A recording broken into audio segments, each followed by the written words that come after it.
Hello, আসসালামু আলাইকুম। প্রিয় দর্শকশ্রী, মেয়ে ছেলেদের উদ্দেশ্য কিছু কথা বলতে চাই। দেখেন কারো ভালো লাগে নাকি। যখন একটা মেয়ে ছোট থেকে বড় করে বাবার মার আদর স্নেহ ভালোবাসায় সে বড় হয়, বড় হওয়ার পরে তার বিয়ের যোগ্যতা হলে বিয়ে দেয়। বিয়ে দেওয়ার পরে ওই বিয়ের দিনই বয় বিয়েকে ডাইকা বলে, বিয়াই আমার মেয়ের মান ইজ্জত আপনার হাতে তুলে দিলাম। আর মেয়ের জামাইকে ডেকে বলে, এই যে জামাই, আজকে আমার মেয়ের মান ইজ্জত আজকে থেকে তোমার হাতে সঁপে দিলাম। তখন ওই জামাই ওয়াদা করে, হ্যাঁ, আপনার মেয়ের কোনো সমস্যা হবে না, ভালো মন্দ সব কিছু দেখার দায়িত্ব আমার।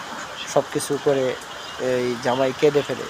বউ যেমন কাঁদে, তারপরে ওই জামাইও কেঁদে ফেলে, অনেক জামাই কেঁদে ফেলে। যখন অহংকার, ওই সময়কার সিচুয়েশনটা সবাই সে রাখতে পারে না। কিন্তু 6 মাস 1 বছর না যাইতেই ডিভোর্সের কাগজ বাবা মায় পায়।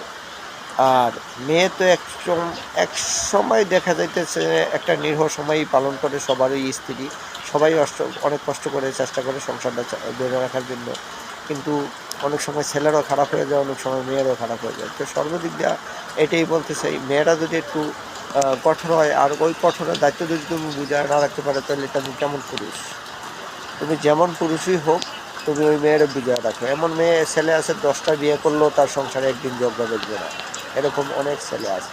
আবার একটা ছেলে আছে ওই বিয়ের পর দিনই ঝগড়া লাগে। তো যাই হোক, ভিডিও বড় করলাম না, এরকমের মধ্যেই সম্পর্ক রাখলাম।